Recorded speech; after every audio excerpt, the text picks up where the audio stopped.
নমস্কার পাবলিক, এই যে দেখছো তোমরা, এটা কিন্তু কোনো বড় শিল্পী নয়, মাটির ছোট ছোট হাতের ছোঁয়াতেই জন্ম নিয়েছে এই দুর্গা প্রতিমা। হ্যাঁ, বালুরঘাট পাগলিগঞ্জের ক্ষুদে শিল্পীদের দারুণ সৃষ্টি। মানে বড়রা যেখানে বাজেট নিয়ে ঝগড়া করে, যেখানে চাঁদা নিয়ে মারামারি করে, ওরা সেখানে কাচুমাচু না করে মাটি দিয়েই লেগে পড়েছে। প্রতিমা গড়া থেকে রং তোলা, চোখ আঁকা থেকে সাজানো, সবটাই করেছে এই ছোট্ট পুজো ক্লাবের সদস্যরা। কোনো ছাঁচ নয়, একেবারে নিজের হাতে নিজের ভালোবাসা থেকে তৈরি করেছে এই প্রতিমা।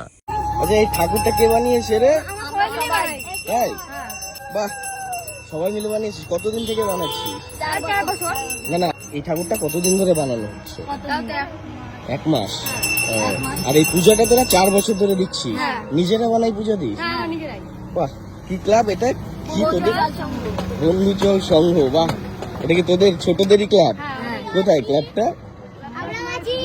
বাহ, দারুণ দারুণ হয়েছে। মনে হয় তোদের এই এত বালুরঘাটে এত পুজো হচ্ছে যে এগুলোর থেকে মনে হচ্ছে তোদের এই পুজোটাই সবচেয়ে বেস্ট, তাই না?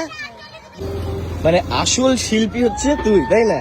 তুই নিজে হাতে বানিয়েছিস আর এরা তো তোর মানে সহযোগিতা করেছে, তাই তো? এই প্রতিমাটা নিজে হাতে বানিয়েছিস। কি নাম ভাই? সূর্যদীপ হালদার। বাহ, তো দেখো বন্ধুরা, এই ভাইটি বানিয়েছে এই প্রতিমাটি। দেখছো, জাস্ট অসাধারণ।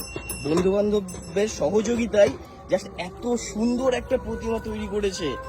আর দেখো, পুজোও করছে এরা নিজেরাই। একজন ছোট্ট মহিলা পুরোহিত সুন্দর করে মন্ত্র পড়ছে, ধূপের ধোঁয়া ভেসে যাচ্ছে চারিদিকে, চারিদিকে ঢাকের শব্দ, আর মাঝখানে দাঁড়িয়ে এক ছোট্ট মেয়ে, গলার সুর, ঠোঁটে মন্ত্র।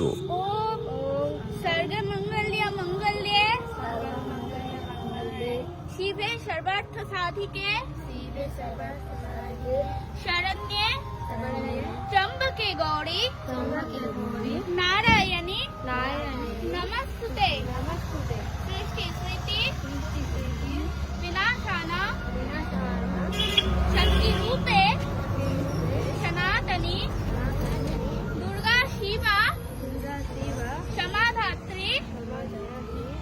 যেন মনে হচ্ছিল মা দুর্গাই তার কণ্ঠে কথা বলছেন।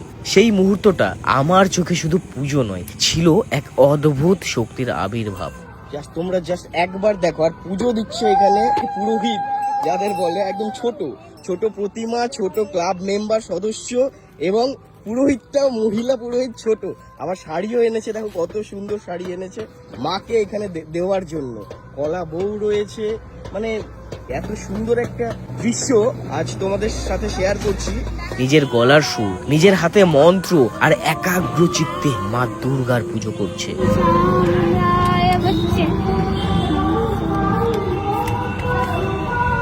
আমরা সাধারণত বড় বড় পুরোহিতদের পুজো দেখি, কিন্তু এই ছোট্ট বোনটার মন্ত্রপাঠ শুনে মনে হচ্ছিল যেন মা দুর্গাই ওর গলায় বসে আছেন। আর এই ছোট্ট পুজোর আসল আকর্ষণই কিন্তু হলো এই মেয়ের হাতে প্রথমবারের মতো মা দুর্গার আহান। পুরোহিত মানেই যে শুধু পুরুষ তা একদমই নয়, যে কেউই ভক্তি নিয়ে মন্ত্র পড়তে পারে। এটাই আসল শক্তির রূপ, নারীর হাতে পুজোর আহান।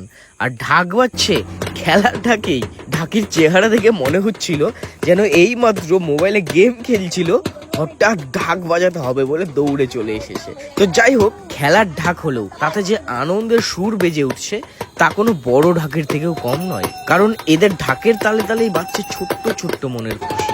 ছোট হলেও এদের উদ্দীপনা বড়দের থেকেও একেবারে কম নয়। শুধু প্রতিমা আর পুজো নয়, সমস্ত পুজোর বাজার থেকে শুরু করে খিচুড়ি, প্রসাদ বিতরণ সবই নিজের হাতে করছে এই ক্ষুদে উদ্যোগীরা। আমাকে দেখে একজন হঠাৎ বলল, দাদা পুজো শেষ না হওয়া পর্যন্ত কিন্তু থাকতেই হবে, প্রসাদ খেয়ে যেতেই হবে। আর আমি তো না করতে পারলাম না। অনন্ত আনন্দের মুহূর্তে ডুবে গেলাম। সত্যিই প্রতিমা যেমন সুন্দর, তেমনি এই ক্ষুদে শিল্পীদের মনও অনেক বড়। পুজো মানেই একসাথে আনন্দ, আর সেই আনন্দই দেখলাম আজ এইখানে বালুরঘাটের এই পাগলিগঞ্জে। আহা, শেষে ক্ষুদে শিল্পীরা আমার হাতে প্রসাদ এনে দিয়ে বলল, দাদা খাও। প্রসাদ খেয়ে মনটা একেবারে আনন্দে ভরে উঠলো।